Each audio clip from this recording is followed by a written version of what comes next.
Hi and welcome to my office. I'm trying to get a photograph of the white-eared honeyeater. You can just see it up here. This nest's about 3 metres away from me. I'm just trying to not disturb it. Okay. I'll just back off a little bit. She is getting a bit nervous about me being here.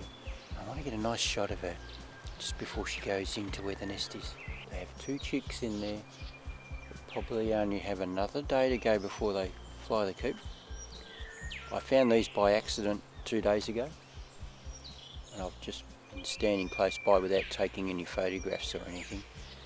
Just came and stood here for a few minutes, like 20 minutes, half an hour or so, and then I moved on, trying to get them to be not so nervous with me. They are, because it'd take me a week to really get them to accept me to a fair level. That's really what this video is about. It's about how to approach birds that are nesting. I'm going to try and get some beautiful photographs of these guys using the 7D Mark II with a flash on. All those people that make comments about, oh, never use a flash, never use a flash. There's nothing wrong with using a flash to give you a sellable image. If I didn't use a flash in a forest environment, it's going to look crap. The blacks look weird, it just doesn't work. You have to use a flash, but you use it sparingly. Don't use it full power. You use it sparingly, enough that it lights up the scene nicely. I'll just keep talking because they've both gone off to get some feed. Obviously not quite so nervous me being here. I've been here for about 20 minutes now. I think they can see that I'm not a threat. Speaking of what I was about to talk about, golden whistler nest that I was photographing and filming last week. On the Friday, they had their eyes closed. I came back from my trip away from Phillip Island and they're gone. So they still had probably another week to go before they even come close to flying the coop. But something's come in and taken them, because they would have by 2 days ago, since I've come back from Phillip Island, they would have had their eyes open, but they still would have been fairly featherless. Just checking to see whether they're back. But they're gone. Something's taken them. So again, I miss out. I can never get photographs of them when they're fully feathered and being aggressive with mum, trying to be the first in to get the worm or whatever off mum. So year after year after year I miss out on their nests going full term. But anyway, I'm going to shut up now and take some photographs, and I'll come back later on.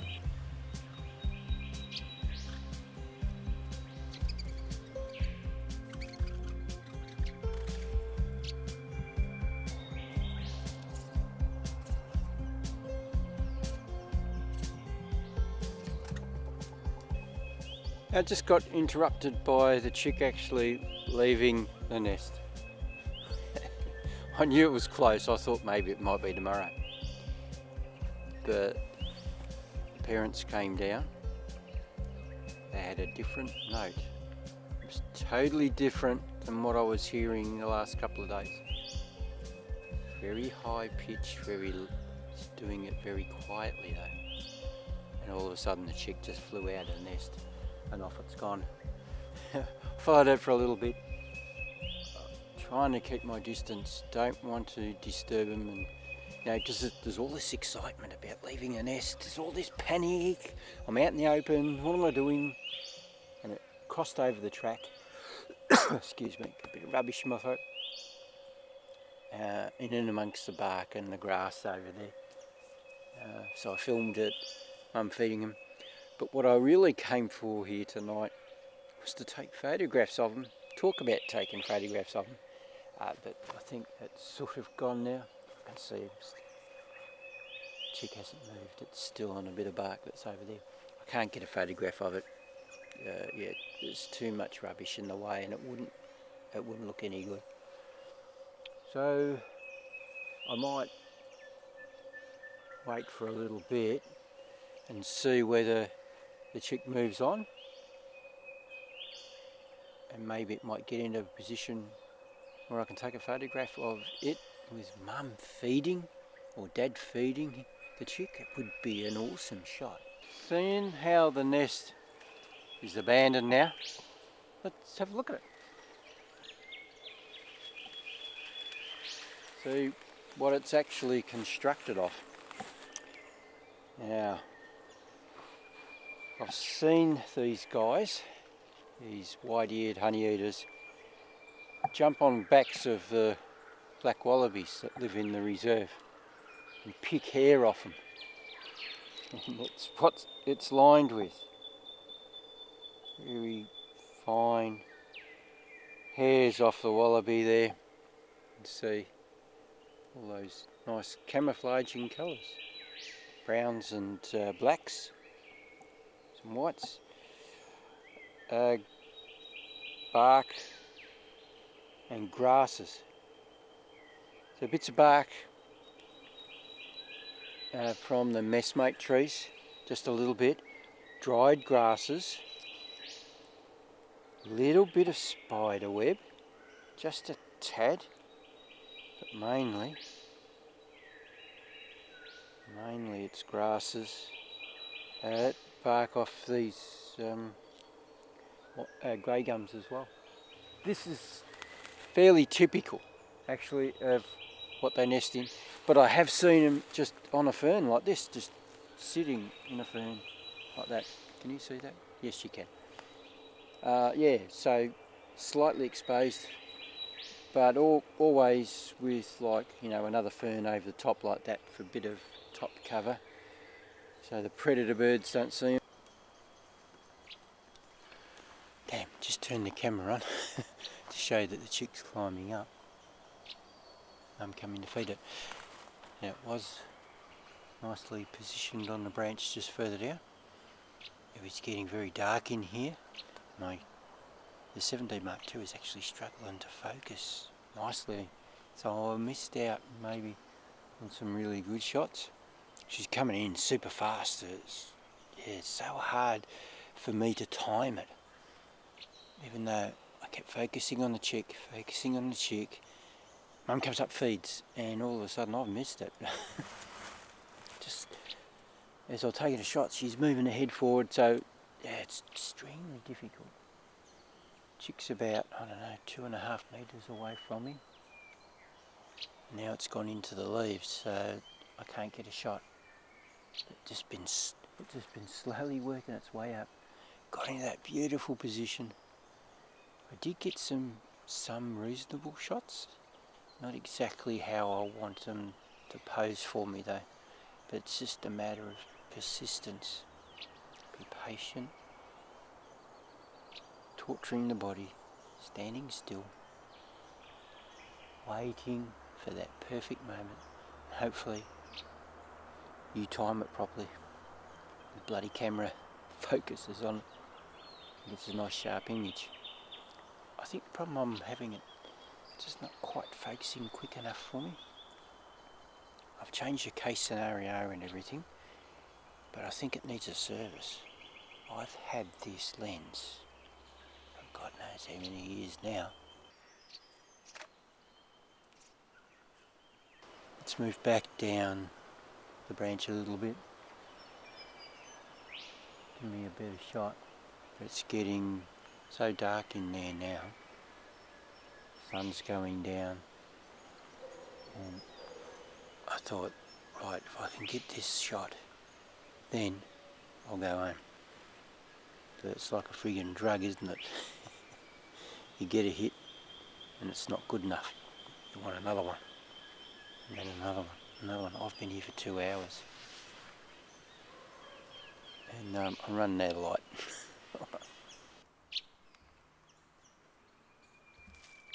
You can hear the chick calling in the background there. It's gone in all these thick reeds here, this blade grass, and it's really time for me to leave them alone. Mum and Dad are getting a bit pissed off with me now, being around. They're getting insects over here behind me. The light's really fading now, but I've had some fun. I've got some reasonable photographs and a bit of footage. Yeah, so it was good. The chick actually moved into a much better position. There was a lot more light coming in, so I could focus a lot better. But it took so long for the parents to come back. It was 30 minutes. I got a shot. I haven't had a look at it yet. I'm thinking it's going to be alright, but that's all I've got. And then all of a sudden the chick's at my feet. It flew over to me because I was moving. I was checking that my flash and everything, all the batteries were okay, and the next thing I know it's at my feet. Now, I'll probably never find this chick again. You know, if I come out tomorrow, the likelihood of me finding it pretty remote. It happens every time. You have to make the most of it. You have to persevere. You have to wait for it to get into position. You can't force it. If you start trying to make it move, you're asking for trouble. Parents are going to go nuts, but the chick's going to go off underneath all the rubbish and stuff anyway. I stayed patient. I waited. I had my calf muscles were absolutely burning when I was squatting just over here just before. So that's what you have to put up with. You just have to hold your position, stay calm, wait for that perfect pose. Hopefully you get it and take a shot. Well, I'm back in my office. It's now Saturday. The last time you saw me it was Thursday. And I've come out to try and find another nest. A similar situation to what I had with the white-eared honeyeater. The chick leaving the nest, or just finding a nest where the chicks are grown up and they're ready to fly, so that I could get some action shots. Well, I came out this morning and I was walking the trails, listening out for a change in behaviour, change in the voice of a bird that'll alert me to the fact that they have a nest close by. And I was also visually looking as well for any changes in behaviour with the bird that I would come across. Well, I didn't get any results in the morning, but I've come back in the afternoon for another session, and as I was walking up the trail close to where that nest was with the white-eared honeyeater's chick flying out, I spotted a couple of birds that were behaving quite unusual, and that was another white-eared honeyeater. So I watched it for a while and I listened to him, and its partner turned up and they were chattering, and I just knew that they either had a nest nearby or they had a chick nearby. So I came up a bit closer, I watched, I listened, and eventually they took me to where the chick was. Now it's the same chick that I had filmed on the Thursday that had flown out of the nest. It had moved about 70 metres up the hill, and that's where it was heading. It was heading up this way when I left it. So I know it. I said it's a rare thing, and it is. It's a rare thing to be able to find a bird, you know, even a couple of days later, that it's just left the nest. Yeah, it's pretty rare. So I made the most of the moment. I went up to it. I stood still for a while. I let it get used to me being there, let it calm down. And the same with the parents. So that took about half an hour. Then I come up a lot closer and I started taking photographs. Chick got comfortable with me there. It kept moving around this little shrub, but eventually it got into a beautiful position. And what I'm after when I'm photographing a chick being fed by its parents is I want the action. I want the drama of it all. I want the chick coming towards the parent as it comes up So they're both stretching out to each other, and hopefully the chick will have its wings out. So there's a lot of drama and action in the shot, and both being on the same focal plane as they come together, so that they're both in focus. Because I can only focus on one bird, and it's better if I focus on the chick, on its eye if I possibly can, and get them coming together. Makes for a beautiful image when you get all those factors together. So finally, this chick this afternoon got into a beautiful position on a beautiful branch. It's the same height as me, and I start taking some great shots, and finally I get something good, both on the same focal plane, so both of their eyes are beautiful and sharp. I get the action where my first session with them, when the chick first flew out of the nest, the chick kept pulling back as the parent came up with the food. So it's not a good look. It doesn't look good at all. So out of 30 shots that I took, I deleted all but 2. They're the only ones that I was sort of happy with. So now I started getting the shots that I really wanted in the first place. They're close to being fantastic, but yeah, it's better than I had been getting. Anyway, after an hour and a half of taking shots, I decided it was time to go and get my tripod, the video tripod, because it's very stable. I had to wait a fair while before I could actually go and get my tripod. It was 30 odd metres away. I wanted to make sure I got the right shots first before I started mucking around, just in case it flew away while I was away. So I got the tripod, set myself up. Now I can get much better shots, because I'm more relaxed, because I can rest my arms. I'm not trying to hold all that weight, but I'm also not missing out as when the parents come in, they come in really fast and then they go. So by the time I get up to here, they may have already fed the chick, so it's too slow.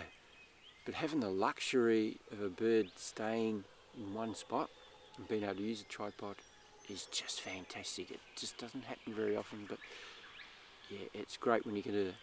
So I settled down with the tripod on, the camera on the tripod, and I'm getting much better results. I'm not shaking and causing a little bit of blurring. You know, it happens a lot, even though I'm using a shutter speed of 1,000th of a second. There's still a bit of camera movement there. Having the tripod alleviates all that. So I got a couple of shots, a couple of nice shots, really good focus, nice action. Now I want more. Of course I do. I want something spectacular now. So I'm looking for the parent flying up.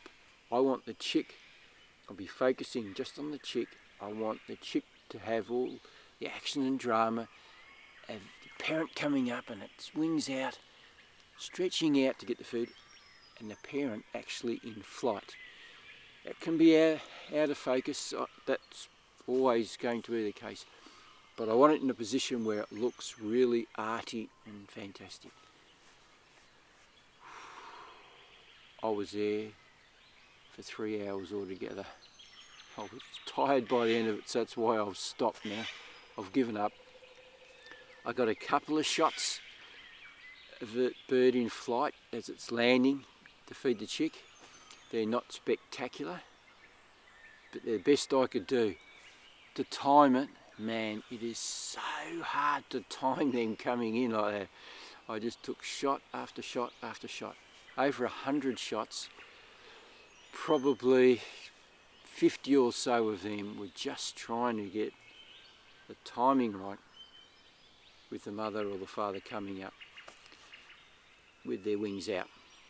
They're so quick.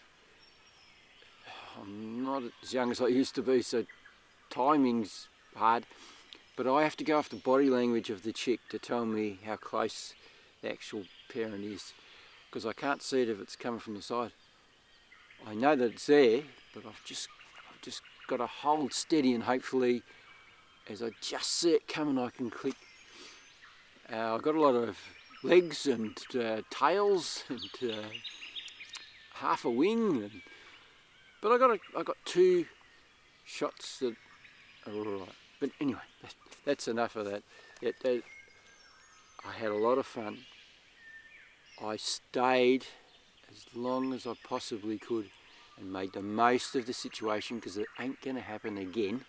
Might be all I get this year. So it was fantastic, and I enjoyed it. We'll just quickly go back and talk about using a flash. Now I'm going to show you a couple of 3 shots here. One with the flash on, with the chick in action. Right, so that's shot at a shutter speed of 1,000ths of a second. My ISO is at 1,000. It's a bit of a dark area there, and my aperture fully open. Right, now here's the next shot. Now this is with no flash on, perfect exposure, so I've had the shutter speed right down. So the chick can't be moving, otherwise I'm going to get blurring. So I can't do an action shot. Now there's no noise in the background because I had the ISO down low. But it's a flat image, the colour's not right. And you'd have to go into Photoshop and try and bring it up a bit. You're not going to get much. And this is why I use a flash, so that I can bring some colour in, some contrast, and make a beautiful image. You can't do that straight out of the camera in the dim lit environment without a flash. Now here's one with the shutter speed set to 1,000ths of a second. Just how I'd normally set up for taking an action shot of a bird. But this is without the flash on. So I've had to bump the ISO right up to be able to achieve this. Now I'm getting noise and grain in the background, and it looks horrible, as you can see. So this is why I use a flash. Hope you enjoyed this video. Now if you'd like to subscribe, click on the subscription button down below and you'll get notification whenever I do anything else. And if you'd like to go and have a look at my channel and look at all the things I've been doing over the years, there's over 70 different videos to choose from things like this, from me going on holidays and taking landscape photography, practicing and learning about that myself, flash photography, birds in flight. Man, I have done it all. Camera reviews as well. So click on the icon down below, it'll take my channel, but I'll also put a link to my channel here at the end of this video, and a link to other videos up here somewhere. Now just remember, if you don't do, you don't get. So get out there and start photographing and filming wildlife. Down in the description section down below, I am going to leave a link to the 2 books that I have written on my passion, the Agile Antechinus. It's about life as a male and life as a female. Gives you fantastic facts and also individual stories about the characters that educated me on the lives of the Agile Antechinus.